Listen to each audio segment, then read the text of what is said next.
Hello, friend, and welcome back to episode number 29 of my 31-day challenge, where every single day I'm answering your questions about creating a career or a business that you love. And in today's episode, I'm answering the question, where are the biggest opportunities in VR right now? So we'll dive into all of that. We're getting close now, only 2 episodes left of this particular series of the podcast. Let me know what you want me to do going forward with this podcast. Is there any particular subjects you want me to deep dive on? I'm kind of going to be experimenting with the format a little bit more probably going forward, but always send me your questions because they sometimes spark inspiration. And as you've realised over the series of this month, I can ramble about a lot of different subjects. So reach out to me. Let me know if you've got a question or if you've got any advice on where you want the podcast to go going forward. You can reach out on social media. It's AlexMakesVR on Instagram and Twitter. You can send me an email, alexmakesvr@gmail.com. And even when the 31-day challenge finishes, I will still be sending out fairly regular, if not daily, short newsletters to give you tips and tricks on creating a career or a business that you love in VR. So sign up to that at alexmakesvr.com. Okay, so let's dive into this question, a really good question. Where are the opportunities in virtual reality right now? So this is one of those episodes that might be completely irrelevant in a year's time. I'm recording this in July 2020 amidst the COVID global pandemic. So this answer is very specific to this particular time that we're going through. Even if you'd asked me this question 3 months ago, I probably would have had a slightly different answer, just because the location-based market was booming massively before COVID hit. And now obviously we're having to totally redefine and re-envision our strategies and looking at where the opportunities are in the virtual reality market. So as of right now, I would say that the key areas where we have the most opportunity to innovate with VR, they are probably in the remote working space. So obviously what COVID has taught us is that companies need to be more resilient and have a digital infrastructure behind them to be able to facilitate a complete remote workforce. So all of those companies that depended on having staff on site or being able to be together in order to, let's say, for example, work on design processes or have collaborative meetings. All of that has now been digitized, right? And most companies have gone for something like Zoom or a general video conferencing remote way of working.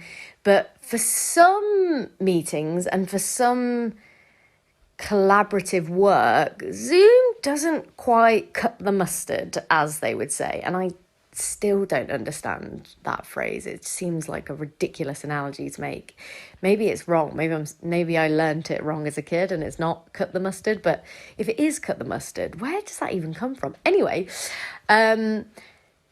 so I did an episode of the podcast back before the 31-day challenge. I did a post-COVID XR series with some industry leaders, and one of the episodes was with a good, well, I would consider him a friend, but he's also one of my clients, Jeremy Dalton at PwC. And we got into the weeds about talking about the corporate and commercial world and how it was using VR during these times, and also his vision for what that sector looks like post-COVID. And he talked about this. He talked about remote working, and the way he phrased it, and I definitely highly recommend you go back and listen to that episode. If I remember, I will put a link in the show notes to that specific episode. But what he was talking about was this idea of, with video conferencing, you're missing that. So much of like an in-person meeting, so much of in-person collaboration is about sharing space. And actually video conferencing doesn't really add that much more than a phone call, because actually it's a bit abnormal to be looking at someone and trying to pretend that you're kind of sharing space, but you're not. The only thing you're sharing is audio. You're not in the same environment. And actually you're having to now like look at your face staring back at you. I hate that on video conferencing. I find it very annoying that it's almost like having a conversation with someone, having a mirror in front of you. Like it's very distracting. And there's, I'm just not a huge fan of video conferencing. But with VR, it's like you're sharing a space again. It's the only, apart from in-person meetings, it's the only solution that actually offers the experience of seeing someone's body language a bit more. And yes, of course, we are early on in the tech, but you can get a sense of like someone's like vibe in a meeting, and you can actually physically share a space and physically collaborate on things, whether that be design or, you know, having a digital whiteboard that you can both like scribble on or whatever it might be. So I haven't personally dug too deep into the remote working space, just because that's not necessarily my speciality. But I'd highly recommend listening to that episode, because Jeremy does recommend some remote working tools that they've been using with clients since COVID happened. But that's like a massive one, because the benefit of VR is, if VR was cheap enough and easy enough to use, I don't see why any company in the world wouldn't adopt it to have the ability to bring their teams together even when they can't physically be together. It seems like VR is the perfect solution for that. So at the moment, it's just about looking at, well, what are the right apps that are the most user intuitive, that could be implemented efficiently and cost effectively for clients, but also looking at budget wise, can an organization actually invest in the infrastructure to roll out loads of VR headsets to their employees? And for some people, the answer will be yes. So remote working, massive one. On a similar note, because I guess this could fall into the remote, like it could be done remotely, but also just in general, by far, from my experience and from seeing like reports from the industry, by far the biggest area, the biggest growth that we're seeing with VR is the adoption of it within companies as a training tool. So I've obviously done a whole separate episode, I believe yesterday, talking about how you go about making VR training. VR training is a huge opportunity right now, not only because VR will allow people to remotely train their users, which is obviously a massive benefit during a time like this. But also in general, training is the area which most businesses will be able to see the quickest return on investment. So we talk about ROI all the time, but it's a little bit harder to sell the benefits of VR as, for example, like a sales tool. I mean, it can be used that way, and absolutely, if it's implemented correctly, it could be. But compared to, you know, a really nice, flashy marketing video that costs a fifth of the price and can reach 10 times probably like 1,000 times the audience that a VR piece could, it's quite difficult to kind of sell the benefits of a VR project in sales, because it's up against that legacy format that currently does an amazing job for little price and reaches more people. But with training, the aim of the game with training is, yes, they're not looking to make money necessarily off of VR training, but they're looking to save money. They're looking to save time. And for that, they need something that's going to be really engaging, that really sticks with their employees, that also speeds up processes. So it doesn't even necessarily have to be training that's like preventative. It doesn't necessarily have to be training that they do to hopefully stop accidents happening or stop bad leadership or bad behavior in the workplace or whatever it might be. It could also be that and this one's probably more for AR than VR, but it's looking at a tool to be used. Let's say I'm learning how to be a plumber and I'm on site and I can't remember how to do a specific thing. Instead of just, you know how like as a newbie, you would just like watch a YouTube video to try and understand. Maybe it's a case of you have a VR headset with you and it talks you through exactly how to do that exact process. And you can almost like follow along, but within a headset. You can maybe use like the pass-through filter or something like that.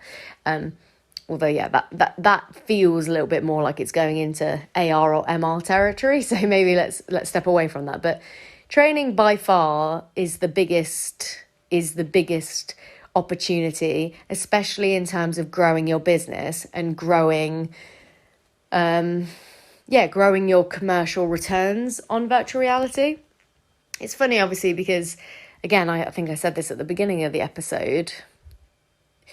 There was very much a growing opportunity in LBE or location-based VR, with VR arcades growing in popularity, with experiences like the Void and zero latency like becoming really popular. There was there's lots of opportunities there, and not to say that they won't come back, because I think when we come out of COVID, people will be really excited about having new experiences. And especially because VR, generally speaking, stereotypically appeals to a slightly younger audience. They're going to be like the low-hanging fruit of audiences. Not that you should use that to mean that you don't go after an older audience, but generally speaking, the people that will be going out of their way to have new, cool, one-of-a-kind experiences post-COVID will be the younger generations, who will probably be a little bit less hesitant to put a germy, sweaty box on their face than a slightly older demographic. So I'm sure that there will be a massive opportunity in LBE like going forward. But as of right now, I would say, yeah, remote working and training are the biggest opportunities. The other one, which I see as a massive opportunity, but not necessarily a quick fix in terms of cash, is escapism. Like, escapism is huge, full stop. We spend a lot of our time consuming things to escape the realities of our real life. We spend more time consuming content, consuming Netflix, consuming audiobooks, like whatever it might be. We spend a lot of time in our imagination land, right? Imagination land. Does anyone remember that weird like animation that went viral on, I think it was Newgrounds or maybe YouTube early in the day, called I think it was called Charlie the Unicorn. It was about like, let's go to Candy Mountain, Charlie. I don't know why that just reminded me of that, but it definitely did. Oh, they took my kidney. If you've not seen that animation, that's going to make no sense to you, so I apologize. Maybe go Google it. It went viral back in the day. Anyway, imagination land, that's where we were. Escapism. Like, we are constantly looking for new ways, especially during COVID, where we're stuck at home and we can't do anything. Like, those of us who have been fortunate enough to have a VR headset at home during this time, we've literally got the ability to go anywhere, technically, to go and visit a temple in Ho Chi Minh, or go and sit on a beach in the Maldives, or go and I don't know, just like lots of areas where we like go to space and have a bigger picture of the earth and get a bit of perspective on things. There's lots of really amazing escapism that you can do through your VR headset. So I think ongoing travel related content, or not that would be particularly easy to record and film right now, but anything mindfulness, travel, like learning experiences, unique kind of escapism experiences, I think will be a huge driver of VR in the long run. I think it will take a while, don't get me wrong. I'm definitely not saying you should bet the farm and that should be your business strategy, because we are a long way away from consumer adoption.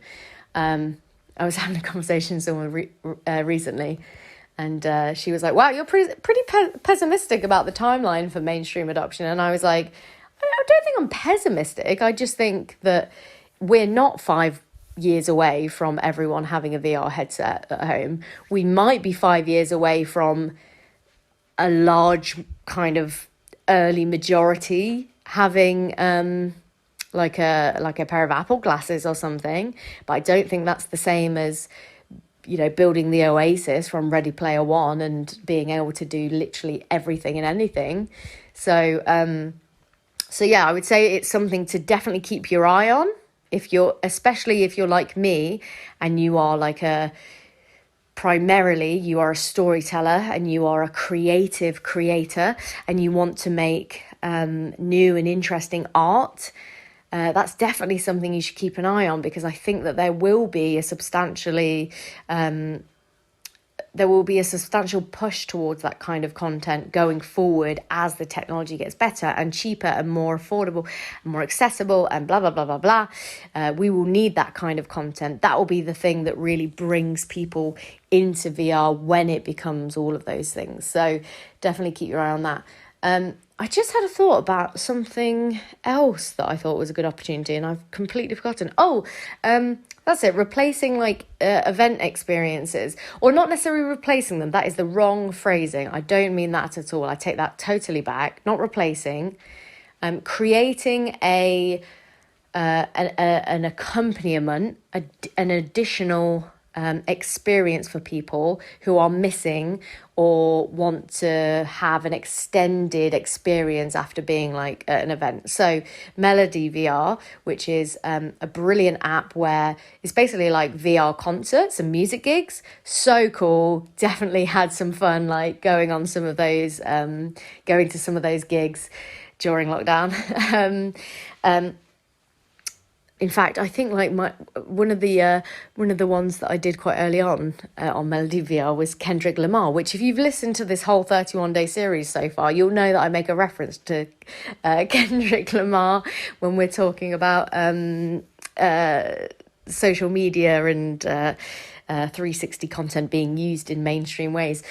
So yeah, Melody VR, which obviously offers that kind of, you can't go to the gig, but you want a music experience? Okay, well, maybe you hop into your VR headset and go to that latest Post Malone concert or, latest U2 gig. Or maybe theatres, for example. I absolutely love that Hamilton was released on Disney Plus during lockdown. I've watched it several times now. Absolutely love that show. And I remember saying when I watched Hamilton live in the West End, I turned to my friend and I said, I would 100% pay to watch that now, over again in a headset at home. If it was, because it's a similar enough experience, but I don't want to pay the price tag. I don't want to pay another 150 quid to go see it again in person necessarily. But if there was a £20 ticket to go and watch it again in a VR headset at home from the comfort of my own house, yeah, I would absolutely do that. And do I think that would add more to the experience than just watching it on Disney Plus? Yes, I do, actually, quite frankly. So there's a big opportunity there as well. But I kind of corrected myself, I don't think you should fall into the trap of thinking that VR will replace in-person experiences. That was something that I was guilty of for a long time. I actually thought that the future of VR was that it would pretty much replace a lot of in-person stuff. But now, after COVID and realising that we are such social creatures, there is nothing like the atmosphere or the kind of the energy of a room when you're in person with someone or at an event or in a meeting. But there is absolutely a place for having it as a kind of extended or a contingency version of something. So do I think that all events are going to go online? No, but do I think that they will all have an online or a VR element in future? Yes, absolutely. So have a think about those areas. Those are the kind of key opportunities I see for now in the VR industry. And again, this is one of those episodes that might not be.